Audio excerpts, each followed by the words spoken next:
পরিস্থিতি যেদিকে এগোচ্ছে সেদিকে মনে হচ্ছে লকডাউনটা আরও কিছুদিন বাড়তে চলেছে। কিন্তু তাই বলে পড়াশোনাকে তো আর ছুটি দেওয়া যায় না। তাই আমরা আবার ফিরে এসেছি পড়াশোনায়।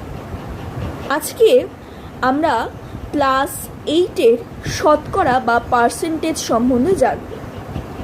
তোমরা ক্লাস 7-এ শতকরা সম্বন্ধে কিছুটা জ্ঞান পেয়েছো।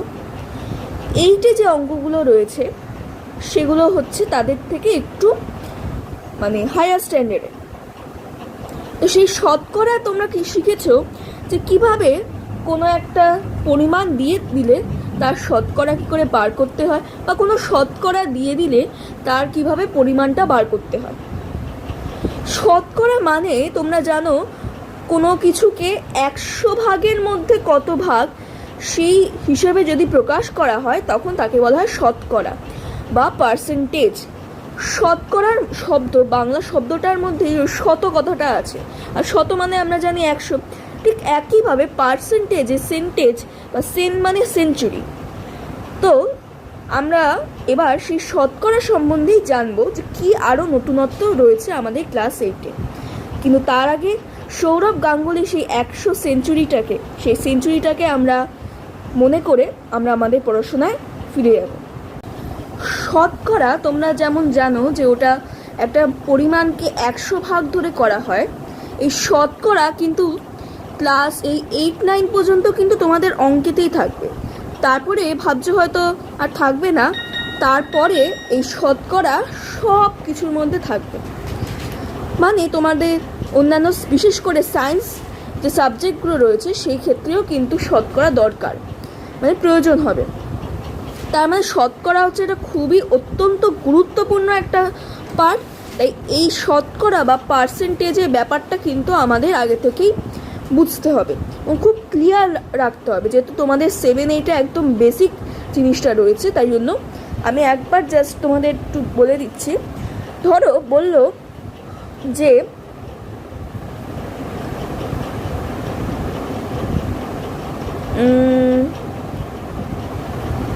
25 টাকার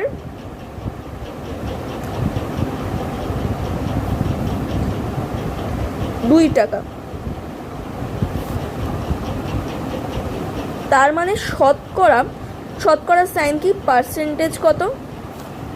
তোমরা বাংলায় লিখবে শতকরা, আমি জাস্ট এখানে এমনি দিয়েছি। কি করব সেক্ষেত্রে আমরা কি করি না, খুব ইজি, যে নাম্বারটা লিখি বা অ্যামাউন্টটা লিখি বা কোয়ান্টিটিটা লিখি, বা যাকে বাংলায় বলে পরিমাণ, এক কথায় পরিমাণ। আর নিচে টোটালটা লিখি বা মোটটা লিখে তাকে আমরা 100 দিয়ে গুণ করি। এইভাবে আমরা কোনো একটা টোটাল দিয়ে তার কিছু অংশ বোঝালে আমরা এইভাবে তার শতকরা বার করি। সেক্ষেত্রে কি হবে, এখানে নাম্বার, অ্যামাউন্ট, কোয়ান্টিটি বা পরিমাণ এটা হচ্ছে 2, আর টোটাল হচ্ছে 25 × 100 = 8%। তার 25 টাকার 2 টাকা হচ্ছে তার 8% পেলাম। এবার যদি বলে দেয় কোনো কিছুর 30% হচ্ছে, ধরো 50 টাকার 30% বা কিছু একটা 50 টাকায়, ধরো 50 টাকার 30% = কত টাকা। সেক্ষেত্রে আমরা কি করি না, সেক্ষেত্রে আমরা যেটা করি যে 50 × 30 × 100। কীভাবে না, এটা আমরা ঐকিক নিয়ম থেকে পেয়েছি, সেক্ষেত্রে এইভাবে কেটে যায় 50। তার হচ্ছে total percentage of the thing plus divided by 100, মোট আর শতকরা পরিমাণ। তাহলে এইটা একটা হলো আর এইটা একটা হলো, এই একটা পেলাম, এই একটা পেলাম, হলো। কি করে আসছে না ঐকিক নিয়মে আসছে। ঐকিক নিয়মে কি, আমি এটা ছোটো করে দেখিয়ে দিচ্ছি, তোমরা বাকিগুলো একবার চেষ্টা করে দেখবে। 100 টাকা, 100 টাকার কত 30 টাকা, ধরি 100 টাকার হচ্ছে 30 টাকা, তোমরা ভাষায় লিখবে। সুতরাং 1 টাকার কত 30/100, সুতরাং 50 টাকার কত 30/100 গুণ 50। এইভাবে আমরা পার্সেন্টেজটাকে বার করতে পারি। তাহলে আমরা দুটো জিনিস পেলাম, যে যদি মোট পরিমাণ দিয়ে তার কিছু বলে দেয় সেক্ষেত্রে আমরা কি করে পার্সেন্টেজ বার করব, বা পার্সেন্টেজ বলে দিলে আমরা কি করে তার পরিমাণটা বার করব। আর যদি বলে কোনো কিছুর, ধরে নাও 20% মানে হচ্ছে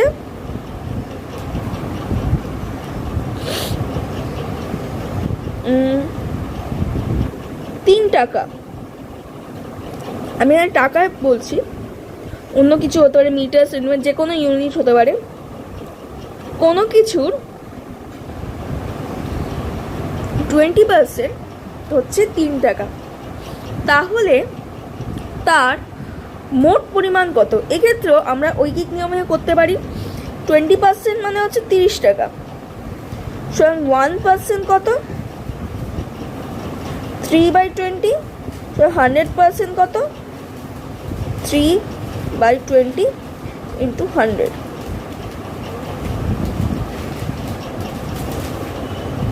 15 টাকা, 15 টাকার 20% হচ্ছে 3 টাকা। তো সেক্ষেত্রে আমরা আরেকটা যেটা কি শিখলাম না, যেটা তোমার অ্যামাউন্ট দেবে, amount by percentage of the amount into 100, এটা একটা পেলাম। তার মানে কি, অ্যামাউন্ট মানে হচ্ছে পরিমাণ, এটা কিন্তু মোট পরিমাণ না, পরিমাণ। মোট পরিমাণটা কি করে বার করব, এটা হচ্ছে শতকরা পরিমাণ, আর এটা তো 100। তাহলে আমরা তিনটে জিনিস শিখলাম। হ্যাঁ, তাহলে ফার্স্টে আমরা যেটা শিখলাম সেটা হচ্ছে কিভাবে শতকরা বার করব। ফার্স্টে শিখলাম কিভাবে শতকরা বার করব, সেটা হচ্ছে এইটা, এই প্রসেসটা।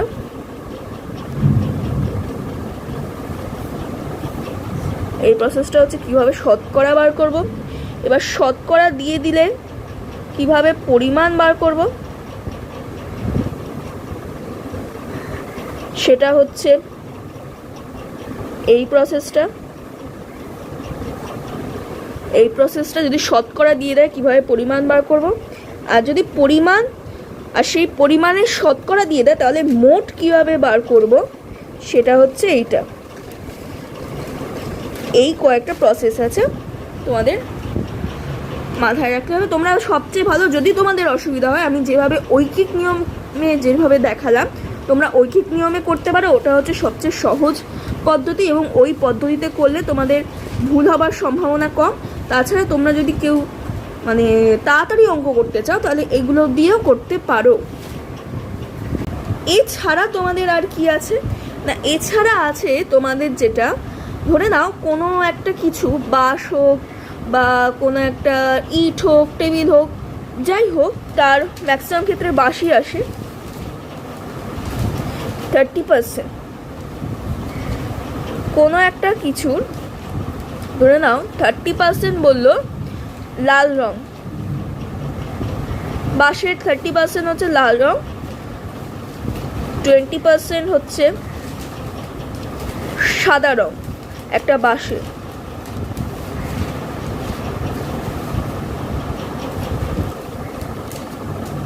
তাহলে কত অংশে রং নেই, এটা একটা কোয়েশ্চেন। অংশ বলেছে, এটা কিন্তু মনে রাখবে, আমি অংশ বললাম। কত অংশ লাল আর কত অংশ সাদা। আর একটা অঙ্ক যেটা আমি বলে দিতে পারি, অবশিষ্ট অংশের 60% যদি সবুজ করা হয়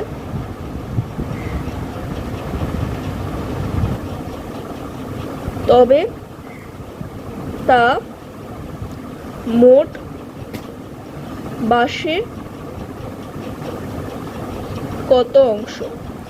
এই ধরনের অঙ্ক একটা তোমাদের কিন্তু আসতে পারে। তোমরা ছোটবেলায় কি করেছো, যেন ছোটবেলায় খুব যখন ছোট ছিলে তখন তোমাদের অংশ দিয়ে দিত যে একের, ধরে না একটা বাঁশের 1/3 অংশ লাল, 5/7 অংশ সাদা, তাহলে কত অংশ সবুজ, কত অংশ পড়ে রইলো, তার এত অংশ সবুজ করতে হবে। এরকমভাবে তোমাদের কিছু অঙ্ক দিয়ে দিত। এবার আমরা কি করব, এগুলোই এসছে শতকরায়। ফার্স্টে আমরা যেটা করব, কত অংশ লাল না বলছে একটা টোটাল বাঁশের 30% অংশ লাল। ধরি এক্ষেত্রে আমরা ফার্স্টে যে কোনো এই ধরনের অঙ্ক লিখলে সেটা লিখব, ধরি সমগ্র অংশ হচ্ছে 1। আমার হাতের লেখাটা একটু খারাপ, যদি তোমরা কিছু বুঝতে না পারো তোমরা আমাকে একটু জানাও। ধরি সমগ্র অংশ হচ্ছে 1। এবার বলছে 30% হচ্ছে লাল রং। তার মানে আমরা আগে যে ফর্মুলাগুলো দেখেছিলাম সেখানে আমরা পেয়েছিলাম, এবার সমগ্র অংশের 1 অংশ হচ্ছে লাল, 30% হচ্ছে লাল। তার মানে কত অংশ লাল, মানে হচ্ছে 1 × 30/100। লাল হচ্ছে 1 × 30/100 = 3/10। 10 অংশ হচ্ছে লাল। বা তোমরা এটা আরেকটা যেটা করতে পারো, এটাকে 100 ধরেও তোমরা করতে পারো। 100 ধরলে এখানে আর একটা গুণ করতে হবে না, 3/30/100, 3/10 অংশ হচ্ছে লাল। সাদা কত, = 20/100। 1/5 অংশ হচ্ছে সাদা। তাহলে আমরা লাল পেলাম কত অংশ, সাদা পেলাম কত অংশ। তাহলে কত অংশ তখনও রং হয়নি, মানে হচ্ছে অবশিষ্টাংশ। অবশিষ্টাংশ আমরা কিভাবে বার করতে পারি, 1 পার্সেন্টেজ থেকে বার করতে পারি, 2 আমরা অংশ থেকে বার করতে পারি। তো যেহেতু এখানে অংশ বলছে আর আমরা লাল আর সাদা অংশ পেয়ে গেছি, সেক্ষেত্রে আমরা কি করব, অবশিষ্ট অংশ যার রং করা হয়নি তার হচ্ছে 1 - 3/10 - 1/5 অংশ = আমরা এইভাবে লিখতে পারি 1 - 3/10 + 1/5 অংশ। এত অংশ হচ্ছে অবশিষ্ট এবং এটাকে রং নেই। এবার 1 থেকে এটা যদি বাদ দিই, পেনটা বন্ধ হয়ে গেছে, 1 থেকে যদি এটা বাদ দিই তাহলে হচ্ছে 1 - এটাকে ভাগ করে পেলাম এত অংশ, 3 + 2 মানে হচ্ছে 5, এটা মানে হচ্ছে 5½ 1 - ½ = ½ অংশ। যাই হোক এবার ½ অংশ, তার মানে অবশিষ্ট হচ্ছে ½ অংশ হলো, অবশিষ্ট ½ অংশ। আরেকটা তোমরা এটা যেভাবে অংশ যেহেতু বার করতে বলেছে এইভাবে করতে পারো। আরেকটা যেটা পার্সেন্টেজে বার করতে পারো সেটা হচ্ছে, আমি ধরে নিলাম 100 যদি হয় তাহলে 30 আর 20 মানে টোটাল 50% হচ্ছে তোমার রঙিন আর 50% রঙিন না, মানে হচ্ছে কি অবশিষ্ট। তার মানে এখানে কি করতে পারে, 50/100 অংশের ক্ষেত্রে একমাত্র যখন তোমার কোনো কিছুর অংশ বার করতে দেবে তোমরা ডাইরেক্ট ওই শতকরা বাই, আমি যখন অংশ বার করতে দেবে আমি এটা লিখে দিচ্ছি, তখন পার্সেন্টেজ অ্যামাউন্ট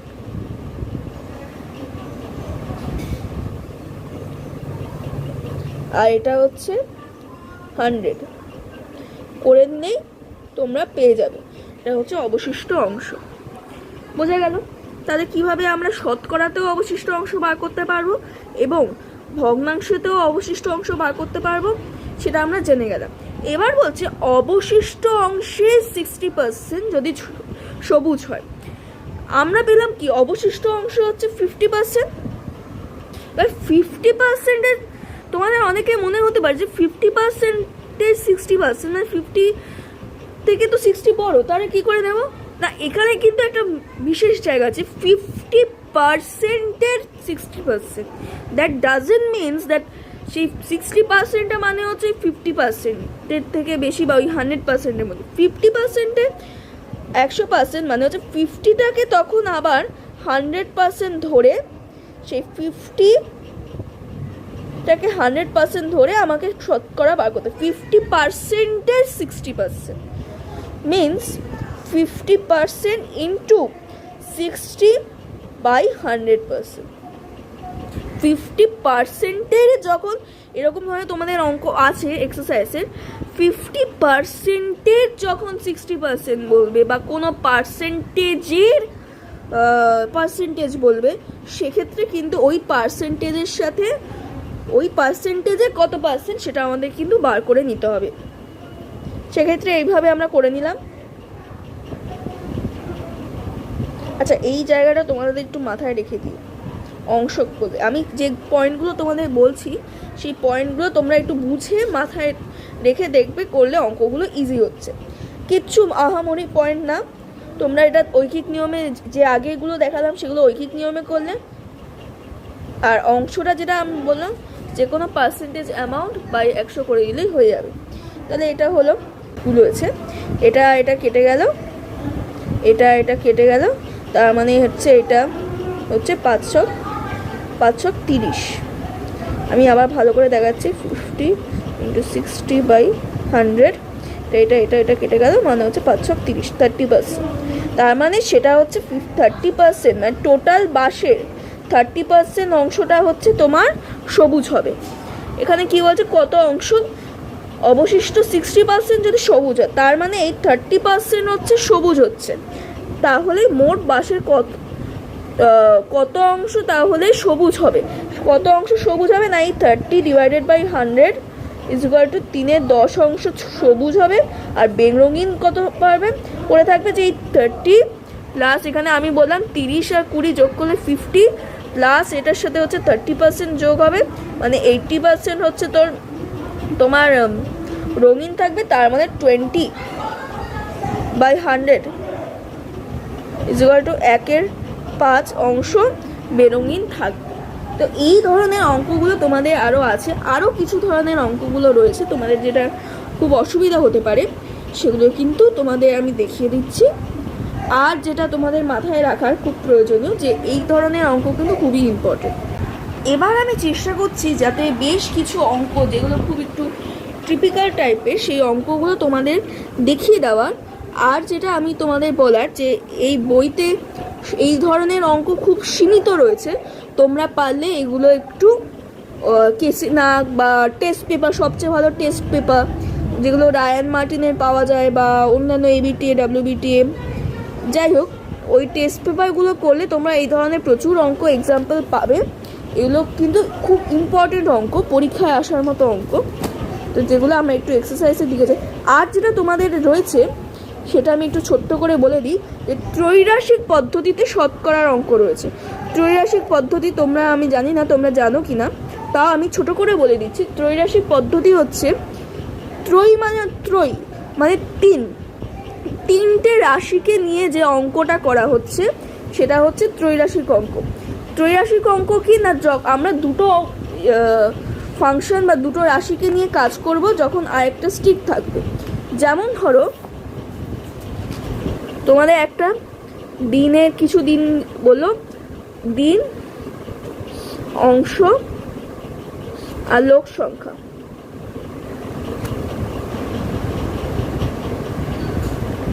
সেখানে তোমাদের লোক সংখ্যা বার করতে দিল। সেক্ষেত্রে তোমরা কি করবে না, ধরে নাও 10 দিনে 1/3 অংশ করে 12 জন লোক, তাহলে কতজন লোক 2/3 অংশ করবে 15 দিনে? তোমাদের লোক সংখ্যা বার করতে দিল। এখানে তোমরা ঐকিক নিয়মে কি করেছো না, দুটো রাশির মধ্যে সম্পর্ক স্থাপন করে তোমরা অ্যান্সারটা পেয়েছো। কিন্তু এখানে ত্রৈরাশিক নিয়ম দিয়েছে। ত্রৈরাশিক নিয়ম একটা বড় পদ্ধতি আছে, একটা ছোট পদ্ধতি আছে, যেটা আমরা বলি আনুপাতিক পদ্ধতি। সেই পদ্ধতিতে তোমরা যখন করবে এটাকে আমরা এক্স ধরে নেব। এবার এই লোক সংখ্যাটা বাদে দিনটাকে আমরা ফ্রিজ করে, মানে আমরা লিখবো যে দিন অপরিবর্তিত থাকবে, তখন অংশ আর লোক সংখ্যার মধ্যে তুলনা করব। মানে অংশ যদি বাড়ে তাহলে কি লোক সংখ্যা বাড়বে?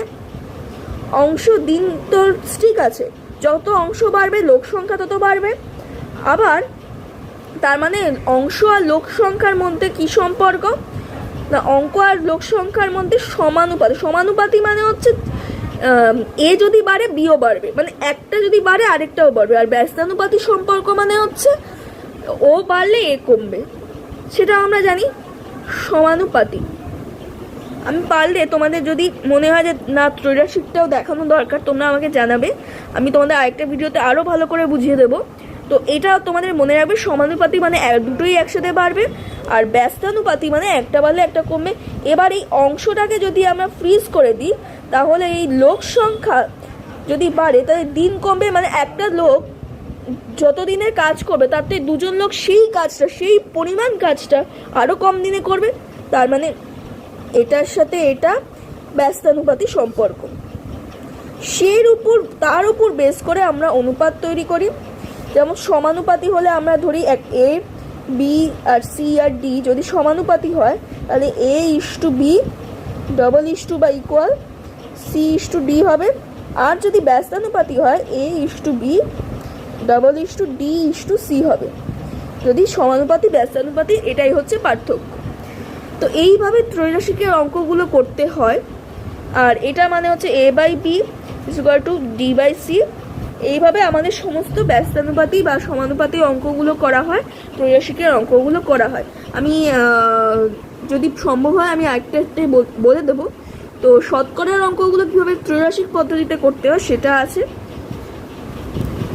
তো আর যেগুলো আমি বলবো যে এখানে কিছু অঙ্ক রয়েছে যেগুলো খুব ইম্পর্টেন্ট। তোমরা পারলে, এখন তো তোমাদের প্রচুর সময় রয়েছে, তোমরা পারলে এই বইয়ের অন্তত যতটা বুঝতে পারছো পুরো সব কটা অঙ্ক করে ফেলো, তোমাদের প্র্যাকটিসে হবে। এবং যত পারবে করে ফেলার পর তোমাদের যদি আরেকটা কোনো বই থাকে, যে কোনো কেসি নাগ হোক বা টেস্ট পেপার হোক, যে কোনো বছরের টেস্ট পেপার, এই না যে 2020 থাকবে, 19-20 যে কোনো হোক, পুরো প্র্যাকটিস করো, যাতে তোমরা এই ধরনের অঙ্ক পরীক্ষায় এলে যদি কিছু চেঞ্জ করে দেয় তোমরা যাতে ঘাবড়ে না যাও। তো এখানে কিছু ইম্পর্টেন্ট অঙ্ক রয়েছে, সেগুলো আমি দেখাচ্ছি। তো যেমন 6-এর অঙ্কটা ইম্পর্টেন্ট, 7-এরটা ইম্পর্টেন্ট, তারপরে 8, 9, 10, 12, 13, 15, 17, 18, 19, 20 এগুলো হচ্ছে খুব ইম্পর্টেন্ট অঙ্ক। তো এগুলোর মধ্যে থেকে আমি কয়েকটা অঙ্ক তোমাদের দেখিয়ে দেব। তো ফার্স্টে যে অঙ্কটা আমি দেখিয়ে দেব সেটা হচ্ছে 7 নম্বর অঙ্কটা। কি বলছে, হৃদয়পুরের একটি কারখানায় আগে দৈনিক 1500টি বোতল তৈরি হতো, এখন তৈরি হয় দৈনিক 1695টি বোতল। ওই কাচের কারখানায় উৎপাদন শতকরা কত বৃদ্ধি পেয়েছে তা হিসেব করে লিখি। তো এরকম একটা ছোট অঙ্ক রয়েছে 7 নম্বরের যে অঙ্কটা, সেটা আমি তোমাদের তোমরা কিন্তু খুব সুন্দর করে প্রশ্নের ভাষায় লিখবে। আমি এখন জাস্ট তোমাদের অঙ্কটা কীভাবে করতে হয় সেটা বলছি। এক্ষেত্রে অঙ্কটা তোমরা যেটা লিখবে, আগে কত তৈরি হতো, ধরি আগে দৈনিক, যেটা লিখবে স্পষ্ট করে বলে দিচ্ছি, ধরি না আগে দৈনিক তৈরি হতো 1500টি বোতল, এখন তৈরি হয়, পরের লাইনে লিখবে এখন তৈরি হয় 1695টি বোতল। তাহলে এখন বেশি হয় কত, 1695 মাইনাস 1500টি বোতল, মানে হচ্ছে 195টি বোতল। তাহলে এখন শতকরা কত বৃদ্ধি পেয়েছে, এই এতগুলো বোতলের সংখ্যা বৃদ্ধি পেয়েছে বা শতকরা কত বৃদ্ধি পেয়েছে সেটা লিখব, শতকরা বৃদ্ধি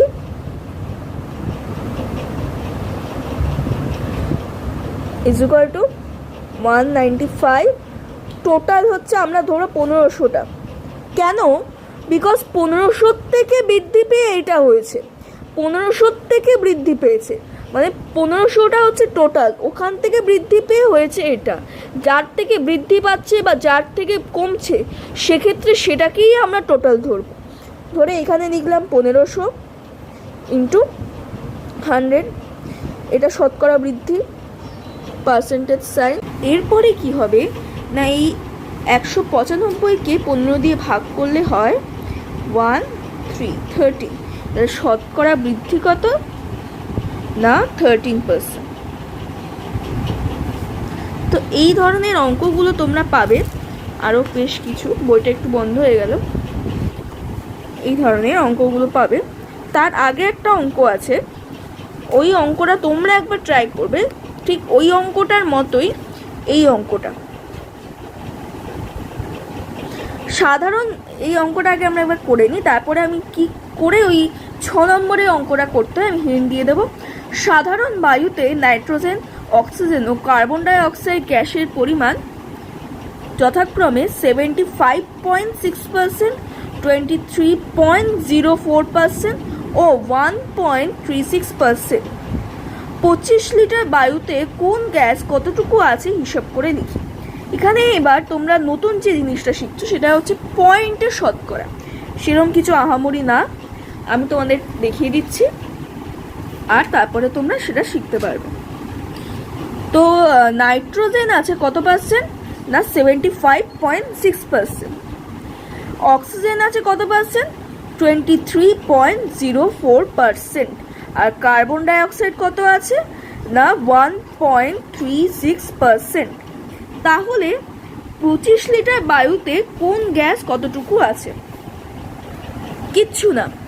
এখানে দেখো 8 নম্বরে আমি ইজিলি আমি একবার দেখিয়ে দিচ্ছি। নাইট্রোজেন কত আছে, তোমরা এটা ঐকিক নিয়মে করতে পারো, যে 100 লিটার বায়ুতে ধরে না এইভাবে করতে পারো, 100 লিটার বায়ুতে রয়েছে 75.6 লিটার নাইট্রোজেন, সুতরাং 25 লিটার বায়ুতে কত আছে না, এটা আমরা এইভাবে করব 25, আমরা এটা সূত্র ধরেও করতে পারি 0.6 ডিভাইডেড বাই 100 লিটার, এটা তোমরা ক্যালকুলেশন করে দেখবে।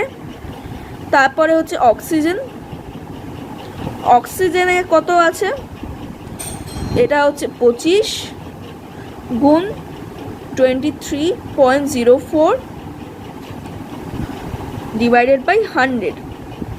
আর কার্বনের একইভাবে কার্বন ডাই অক্সাইড আছে, অক্সাইড সেটা হচ্ছে 25 গুণ 1.36 ডিভাইডেড বাই 100 লিটার বায়ু আছে। এই ধরনের অঙ্কগুলো তোমরা কিভাবে বার করবে সেটা আমি দেখাচ্ছি। আমি একটা ক্যালকুলেশন তোমাদের করে দিচ্ছি, নাইট্রোজেনেরটা করে দিচ্ছি। এই 25 আর 100 কেটে দেবে 4 হবে। আর এক্ষেত্রে আমি একটা সহজ পদ্ধতি, তোমরা অনেকেই হয়তো জানো যে যদি 3 অঙ্কের সংখ্যা হয় সেক্ষেত্রে সেটা 4 দিয়ে বিভাজ্য কিনা কিভাবে বুঝবে না, লাস্টের একক আর দশক যদি 4 দিয়ে ডিভিজিবল হয় সেক্ষেত্রেই বুঝবে যে যে কোনো 3 অঙ্কের বেশি, 2 অঙ্কের বেশি, যে কোনো 3 অঙ্ক হোক, 4 অঙ্ক হোক, 5 অঙ্ক হোক, 6 অঙ্ক হোক, যত বড়ই হোক না কেন সেটা 4 দিয়ে ডিভিজিবল হবে যদি একক আর দশক মানে এইটা আর এইটা যদি 4 দিয়ে ডিভিজিবল হয়, মানে 4 দিয়ে বিভাজ্য হয়, সেক্ষেত্রেই কিন্তু এটা তোমার বিভাজ্য হবে। তো এটা দেখো 56 কিন্তু 4 দিয়ে যায়, 56 4 দিয়ে যায় মানে হচ্ছে 14, তার মানে এটা 4 দিয়ে ডিভিজিবল হবে। সেক্ষেত্রে কি হবে 4 একে 4, 4 থেকে 7 যাব 3, 35, 4 8 32। এবার যেহেতু পয়েন্ট আছে 4 75.6, তোমরা ভগ্নাংশ দশমিকের অঙ্ক করেছো, সেক্ষেত্রে আমরা জানি 4 একে 4, 35, 4 8 32। এবার যেহেতু এখানে পয়েন্ট আছে সেই জন্য আমরা এখানে একটা পয়েন্ট বসাবো, এটা হয়ে যাবে 36.9। তো এইভাবে তোমরা ক্যালকুলেশনগুলো করতে পারো। এছাড়া এখানে অক্সিজেন, কার্বন ডাইঅক্সাইড, এই ক্যালকুলেশনগুলো এইভাবে করবে।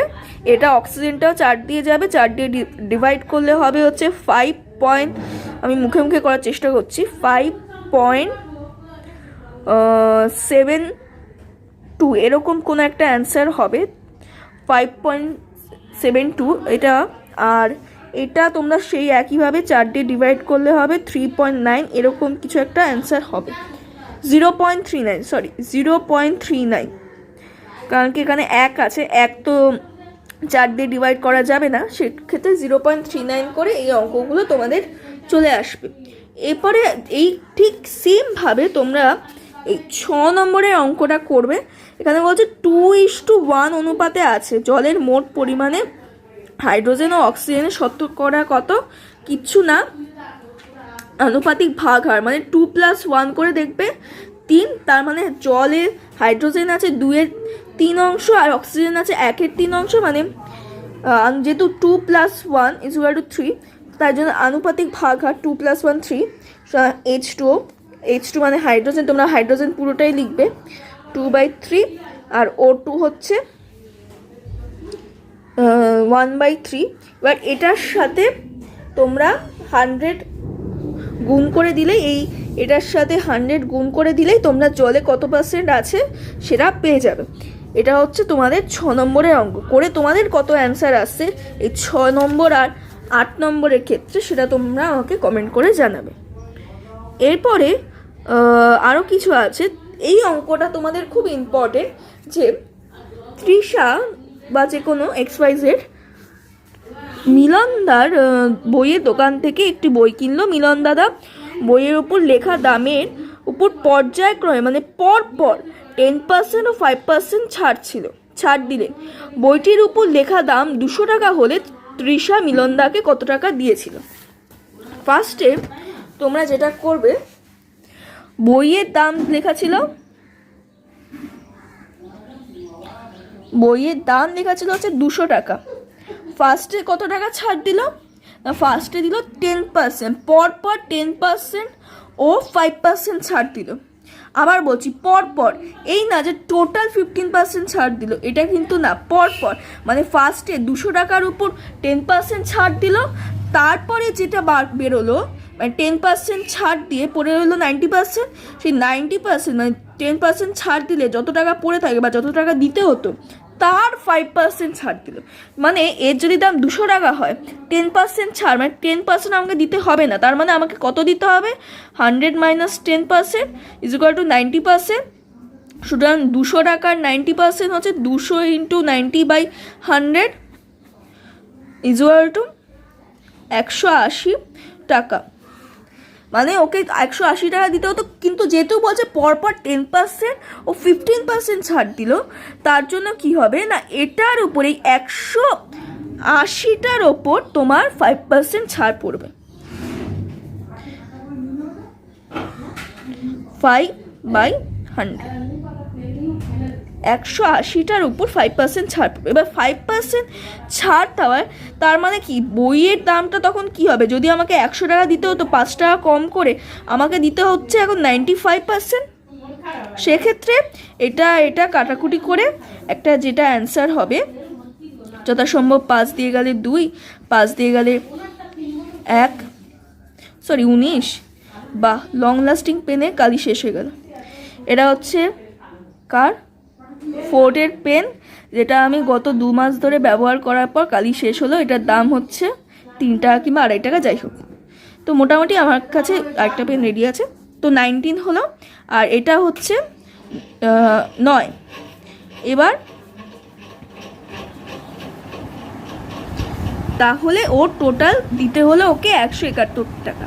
তাহলে আমরা বুঝতে পারলাম যে এইভাবে করতে হয়। এবার যদি বাই চান্স কোশ্চেনটা আরও চায় যে ওর টোটাল কত পার্সেন্ট ছাড় দিতে হলো, মানে টোটাল ছাড়টা কত, তোমরা কখনোই লিখবে না টোটাল ছাড় যখন 15%, কারণ আমরা দেখছি ফার্স্টে 200 টাকার উপর 10% দিল, তারপরে যেটা বেরোলো তার উপর তোমার 5% ছাড় দিল, তাহলে টোটাল কত পার্সেন্ট ছাড় দিল। সেক্ষেত্রে কি করবে না, ফার্স্টে 200 থেকে 171 মাইনাস করে 200 দিয়ে ভাগ করে, মানে টোটালটা দিয়ে ভাগ করে তাকে 100 দিয়ে গুণ করবে। যেহেতু 200 টাকার থেকে কমছে, তাই জন্য 200 টাকা আমরা টোটাল নেব, নিয়ে 200 হলো, আর এটা হচ্ছে 1 থেকে 0 যাব 9, 17 থেকে 20 যাব হচ্ছে 3, হলো 29 গুণ 100, যদি কিছু ভুল না হয় তো এরকম একটা অ্যান্সার হবে 14.5, এরকম একটা অ্যান্সার। তোমরা একবার দেখে নিও, আমি তাড়াহুড়ো করে করলাম বলে। এই হচ্ছে আমাদের এই 9 নম্বরের অঙ্ক। এবার আমরা যেটা আসবো 10 নম্বরের অঙ্কটা ইম্পর্টেন্ট, কিন্তু তার আগে আমরা আরও কিছু অঙ্ক করব, যেটা হচ্ছে 12 নম্বর। চিনির মূল্য 20% বেড়ে গেছে, তাই চিনির মাসিক খরচ অপরিবর্তিত রাখলে চিনির মাসিক ব্যবহারের পরিমাণ শতকরা কত কম করতে হবে হিসেব করে লিখি। এই 12 নম্বর মোটামুটি এটা, এই 12 নম্বর 13 নম্বর এই ধরনের অঙ্কগুলো খুব ইম্পর্টেন্ট। 12, 13, তারপরে হচ্ছে 15। এই 15 আর 16-এর অঙ্কটা কিন্তু প্রায় এক। কেন বলছি? 16-এর অঙ্কটা কিন্তু শুধু তোমাদের যে নাম্বার রয়েছে 120 20 জন, এটার উপর পার্সেন্টেজ বার করে তোমরা এই অঙ্কটা খুব ইজিলি অ্যান্সার দিতে পারবে। তোমরা এটা একবার নিজেরা চেষ্টা করে দেখবে। 17-এর অঙ্কটাও খুব ইম্পর্টেন্ট, 18-এর অঙ্কটাও ইম্পর্টেন্ট। মোটামুটি তোমাদের এখানে সবকটা অঙ্ক ইম্পর্টেন্ট, এবং এরকম অঙ্ক যদি তোমরা আরও করতে চাও, প্র্যাকটিস করতে চাও, আমি তোমাদের সাজেস্ট করবো আরও যে টেস্ট পেপার বা কেসিনাক যেগুলো রয়েছে সেখান থেকে প্র্যাকটিস করতে।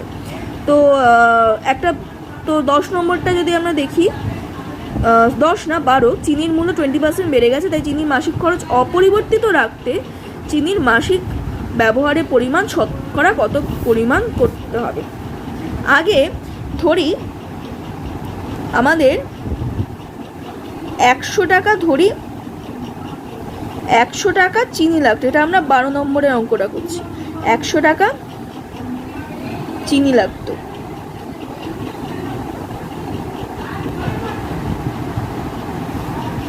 এবার 100 টাকায় ধরে নাও কত গ্রাম চিনি পাওয়া যেত?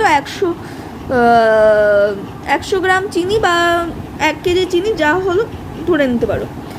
তো এখন আগে 100 টাকায় তোমরা যা, আমি ভালো বলবো যে x গ্রাম চিনি পাওয়া যেত। সুতরাং এখন 120 টাকায় x গ্রাম চিনি পাওয়া যায়। যেহেতু 20% বেড়ে গেছে, তাই x গ্রাম চিনির দাম এখন 120 টাকা হয়েছে। তাহলে 120 টাকায় পাওয়া যায় x গ্রাম চিনি, তাহলে 100 টাকায় পাওয়া যায় কত গ্রাম চিনি? এটা আগে, এটা এখন, সেটা আমরা বার করবো। 120 টাকায় পাওয়া যায় x গ্রাম চিনি, তাহলে 100 টাকায় কত না x বাই 120 ইন্টু 100। কেন 120 টাকায় পাওয়া যায় x গ্রাম বা x কেজি, যা বলবে। 1 টাকায় পাওয়া যায় x বাই 120, সুতরাং 100 টাকায় পাওয়া যায় x বাই 120 ইন্টু 100। বা এটাকে কাটাকুটি করে নিলাম, 5 × 6, কারণ x 100 টাকায় পাওয়া যায়, তাই এখন পাওয়া যায় 5/6। 100 টাকা কেন আমি ধরলাম? আগে এটা আমি লিখি x কেজি, ধরি আগে 100 টাকায়, এখানে কি বলে দিয়েছে 1 কেজি? না, এখানে কিন্তু সেটা বলে দেয়নি যে 1 কেজি চিনির দাম 100 টাকা কিনা। তো আমি এখানে লিখলাম 100 টাকায় চিনি লাগতো, ধরে নিলাম x কেজি। সুতরাং আগে 100 টাকায় লাগতো x কেজি, 120 টাকায় লাগতো, এখন 120 টাকায় সেই পরিমাণ চিনি লাগে, ধরে নিলাম x কেজি। তাহলে 100 টাকা মানে বলছে যে দাম, চিনির খরচটা অপরিবর্তিত রেখে চিনির পরিমাণটা কমিয়ে দিতে হবে। তার মানে আগে 100 টাকায় x কেজি চিনি পাওয়া যেত, আর এখন 120 টাকায় x কেজি চিনি পাওয়া যায়। কিন্তু যেহেতু আমি অপরিবর্তিত রাখছি, তাই জন্য আমাকে দেখতে হবে যে 100 টাকায় কত কেজি চিনি পাওয়া যাচ্ছে। আমি দেখলাম 100 টাকায় 5/6 কেজি চিনি পাওয়া যাচ্ছে। তাহলে সেক্ষেত্রে কতটা আমরা কমাবো শতকরা? আগে x কেজি খেতাম, এখন খাই 5/6, সেটা মাইনাস করে নিয়ে x দিয়ে ডিভাইড করে 100 দিয়ে গুণ হবে। সেটা করলে হয়ে যাবে আমাদের টোটাল অঙ্ক। তার মানে কি হবে? x আর x কেটে যাবে, উত্তর এখানে 1/6, এরকম একটা 100/6 এরকম একটা পার্সেন্টেজ আসবে। তোমরা তারপর সেটাকে কাটাকুটি করে তোমাদের একটা ভগ্নাংশে উত্তর আসবে। এরপরে যে অঙ্কটা আমরা করব সেটা হচ্ছে জল জমে বরফ হলে আয়তন 10% বৃদ্ধি পায়। এই বরফ গলে জল হলে আয়তন শতকরা কত হ্রাস পাবে হিসাব করে দেখি। এবার বলছে জল জমে বরফ হলে আয়তন 10% বৃদ্ধি পায়। ধরি জলের আয়তন, আমরা এটা কত নম্বর করছি? 13 নম্বর।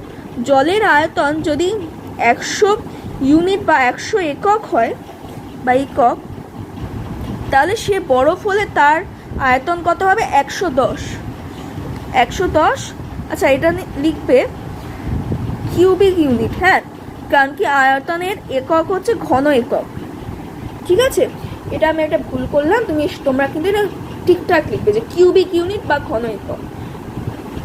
ধরি 100 কিউবিক ঘন একক, 100 কিউবিক ইউনিট বা 100 ঘন একক জল জমে 110 কিউবিক ইউনিট জল তৈরি হচ্ছে বা ঘন একক জল তৈরি হচ্ছে 110। এবার এই 110 কিউবিক ইউনিট বরফ গলে গিয়ে শতকরা কত হ্রাস পাবে যদি সেটা গলে গিয়ে জল হয়? তোমরা সহজে বলে দেবে 110, কিন্তু আদতে কিন্তু তা হয় না। সেটা কি হবে তাহলে সেটাই আমরা এখন অঙ্ক কষে দেখব। এবার 100 কিউবিক ইউনিট বরফ জলে পরিণত হবে। হ্যাঁ, তার ফলে শতকরা কত হ্রাস পাবে সেটাই এখন আমরা বার করব। এক্ষেত্রে এই অঙ্কগুলো তোমরা অ্যালজেব্রিক ফর্মেও করতে পারো। ধরি এক্স কিউবিক ইউনিট বা এক্স ঘন একক জল জমে বরফ হলো, তাহলে তার আয়তন কত হবে? 10/x cubic unit. এবার এই 11/10x, কেন 10/x 11 ইউনিট? না, 100 ইউনিট জল থেকে 110 কিউবিক ইউনিট জল তৈরি হচ্ছে। তারপরে লাইনে লিখবে 1 কিউবিক ইউনিট থেকে জল তৈরি হবে কত? 110/100। এবার সেই 110/100 শুনুন, এক্স কিউবিক ইউনিট জল থেকে বরফ তৈরি হবে কত? 11/10 ইন্টু এক্স। তার মানে এই যে বরফটা গলে জল তৈরি হবে কত? এত। তার মানে শতকরা কত, মানে এই পরিমাণ যে বরফ রয়েছে, এই পরিমাণ বরফ গলে গেলে তো সবসময় এই পরিমাণই জল দেবে, তাহলে শতকরা কত পরিমাণ জল দেবে, মানে হ্রাস হবে? এটা হবে x - x ডিভাইডেড বাই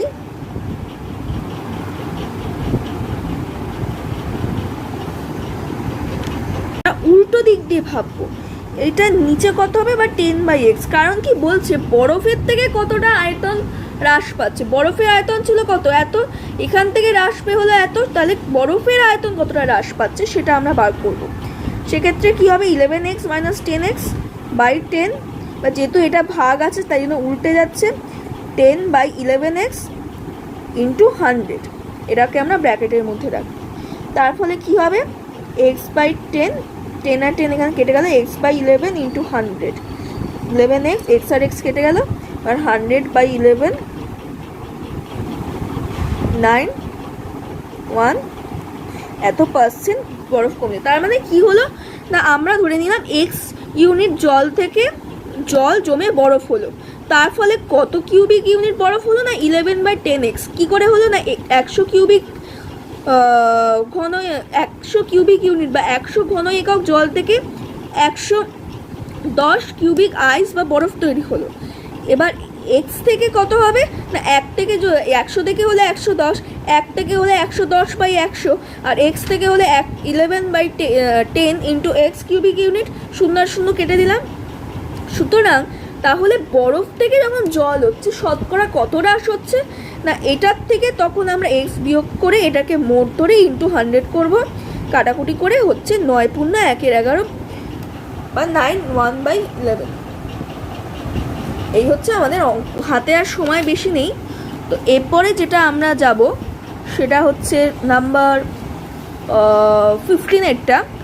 15 যে অঙ্কটা রয়েছে, বলছে একটি বিধানসভা কেন্দ্রের ভোটারদের 80% ভোট দিয়েছে এবং বিজয় প্রার্থী প্রদত্ত ভোটের 65% ভোট পেয়ে নির্বাচিত হয়েছেন। তিনি মোট ভোটের শতকরা কত ভোট পেয়েছেন হিসেব করে লিখি। বলছে কি বিধানসভা কেন্দ্রের ভোটারদের 80% ভোট দিয়েছে এবং বিজয় প্রার্থী প্রদত্ত ভোটে 65% ভোট পেয়ে নির্বাচিত হয়েছে। তিনি মোট ভোটের শতকরা কত পার্সেন্ট পেয়েছে হিসেব করি।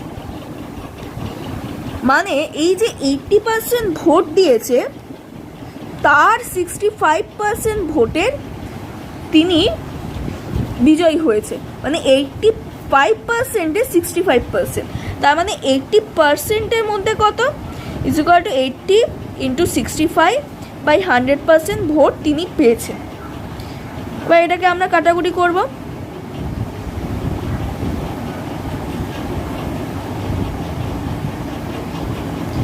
বাহান্ন, তার মানে তিনি মোট ভোটের, মানে এই যে 80% ভোট, সেই 80% ভোটের 52%, মোট ভোটের 52% পেয়েছেন। আবার বলছি 80% ভোট পেয়েছেন, টোটাল 80% ভোট দিয়েছে, 20% দেয়নি, সেই 80%-এর 65%, নট 85% মাইনাস 65%, সেটা নয়, কিন্তু 80%কে তখন 100 ধরে 65% ভোট উনি পেয়েছেন। তার মানে 80%-এর মধ্যে কত পেয়েছে, সেক্ষেত্রে হবে 80 ইন্টু 65/100 করে 52% ভোট তিনি পেয়ে বিজয়ী হয়েছে। এটা হচ্ছে 15-এর অঙ্ক। আর যেটা আছে 17-এর যে অঙ্কটা, সেটা তোমরা দেখো। আমিনা বিবির বেতন প্রথমে 20% বৃদ্ধি পেয়ে 20% হ্রাস পেল। আমিনা বিবির বেতন শতকরা কত পরিবর্তন হলো হিসেব করে লিখি। সেটা আমরা কি করব না, ফার্স্টে ধরি আমিনা বিবির বেগম হচ্ছে X টাকা, তোমরা ভাষায় লিখবে, ধরি আমিনা বিবির বেতন X টাকা, সুতরাং তার 20% বাড়লে কত হবে, আমি যেভাবে বলছি সেভাবে লিখবে, আমি শর্টে দিচ্ছি। 20% বাড়লে তার বেতন হবে 120 টাকা, 20%। সুতরাং X টাকার মধ্যে তাহলে কত বাড়বে, সুতরাং তার X টাকার মধ্যে 100 টাকার মধ্যে বাড়ছে 120 টাকা, সুতরাং 1 টাকার মধ্যে বাড়ছে কত, 120/100, সুতরাং X টাকার মধ্যে কত বাড়ছে, 120/100 X টাকা। 6/5 X টাকা। এবার বলছে আবার 20% হ্রাস পেল।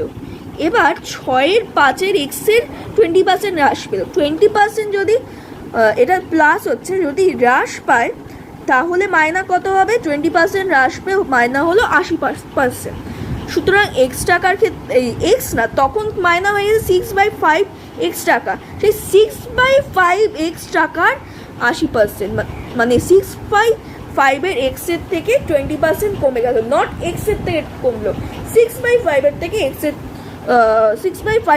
থেকে কমলো, তার মানে 6/5, 20%, 100% হলে হতো 80%, 100 টাকা হলে হতো 80 টাকা, 1 টাকা হলে হতো 80/100 টাকা, সুতরাং 6/5 হলে হতো 100 ইন্টু 6/5 টাকা, 5x টাকা।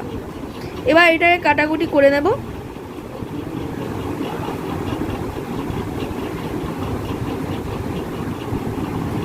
এরকম একটা জিনিস আসবে।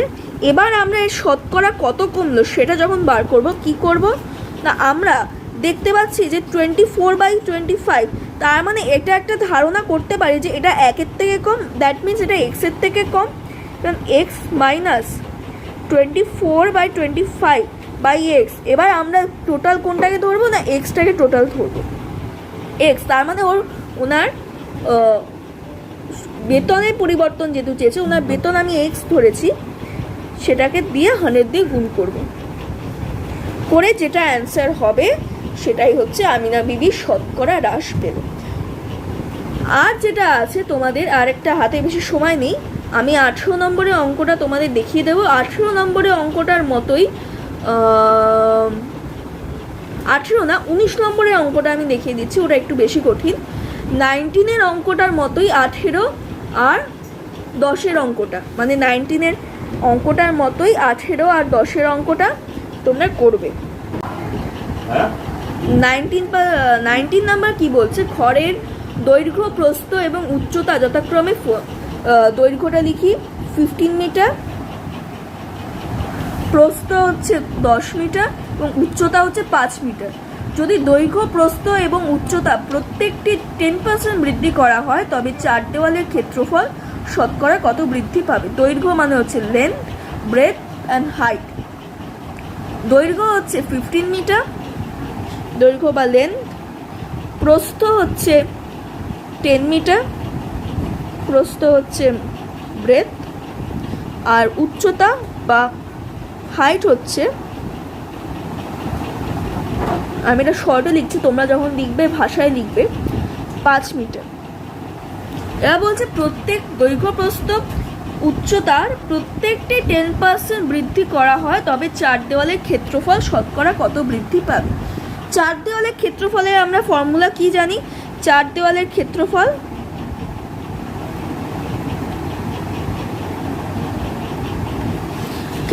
হচ্ছে 2 পরিসীমা ইন্টু উচ্চতা, মানে 2 গুণ দৈর্ঘ্য যোগ প্রস্থ, বা 2 into length plus breadth into height বা উচ্চতা।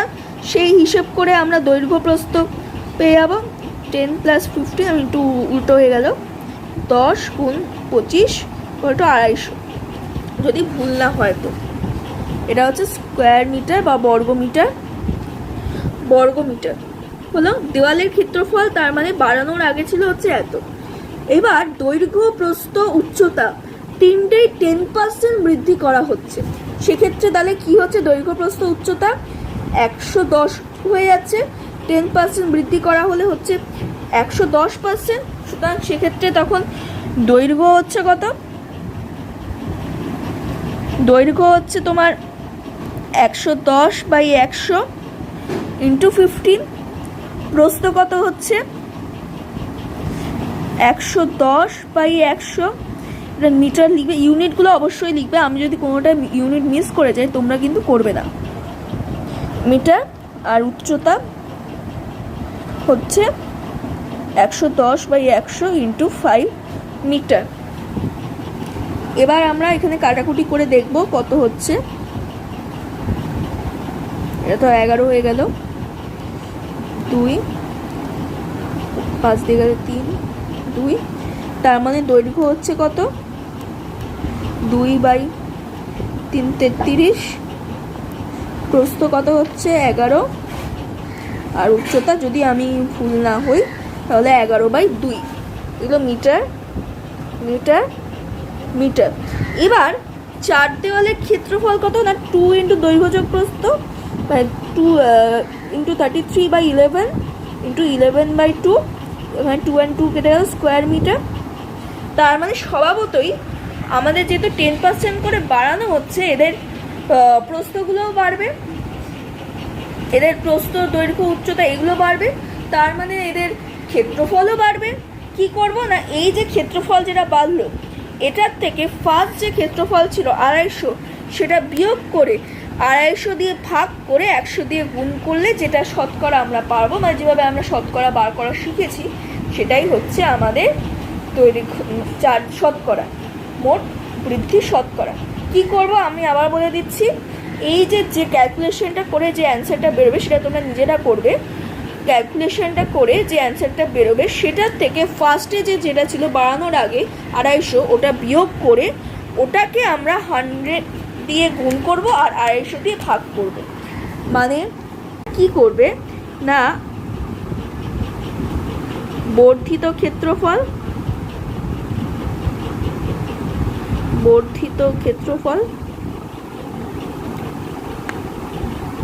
বা যতটা পারলো, মানে যেটা হচ্ছে নতুন ক্ষেত্রফল মাইনাস আগে 4 দেওয়ালের ক্ষেত্রফলকে বিয়োগ করে তোমরা পাবে হচ্ছে বর্ধিত ক্ষেত্রফল। সেই বর্ধিত ক্ষেত্রফলের সাথে আগের ক্ষেত্রফল যেটা ছিল সেটা ভাগ করে ইন্টু 100 দিয়ে গুণ করলে তোমরা সেই শতকরাটা পেয়ে যাবে, এবং তোমরা সেটা আমাকে যা পাবে এখন পর্যন্ত যে কটা আমি অঙ্ক বললাম সে কটা অঙ্কের উত্তরগুলো তোমরা অঙ্কগুলো করে আমাকে কমেন্ট করে জানাবে। আশা করছি তোমাদের অঙ্কগুলো বুঝতে অসুবিধা হয়নি। আর যে অঙ্কগুলো আমি বললাম বা যেগুলো আরও ইম্পর্টেন্ট অঙ্ক রয়েছে যেগুলো আমি দেখাতে পারলাম না, সেই অঙ্কগুলো তোমরা পারলে নিজেরা একবার চেষ্টা করবে, যদি না পারো আমি তোমাদের দেখিয়ে দেবো, তোমরা কমেন্ট করে সেগুলো জানিও। মোটামুটি আমি যে অঙ্কগুলো বললাম ইম্পর্টেন্ট, সেগুলো বেশি করে প্র্যাকটিস করবে, সবকটাই একবার করে প্র্যাকটিস করে নেবে দরকার পড়লে। আর এই অঙ্কটা যেটা লাস্ট করলাম, একটি ঘরের দৈর্ঘ্য, সেটার মতোই এই 18 নম্বরের অঙ্কটা কিন্তু শুধু দৈর্ঘ্যটা বৃদ্ধি হচ্ছে, মানে দৈর্ঘ্যটা হচ্ছে 115, আর প্রস্থ যেহেতু হ্রাস পাচ্ছে, প্রস্থ হয়ে যাচ্ছে 85% আর দৈর্ঘ্য হয়ে যাচ্ছে 111%। ঠিক একইভাবে করবে, বর্গক্ষেত্রের ক্ষেত্রেও একই হচ্ছে, এই অঙ্কগুলো বাকিগুলো মোটামুটি সোজা রয়েছে, তোমরা পারবে। আপাতত আজকের মতো এইটুকু, ধন্যবাদ।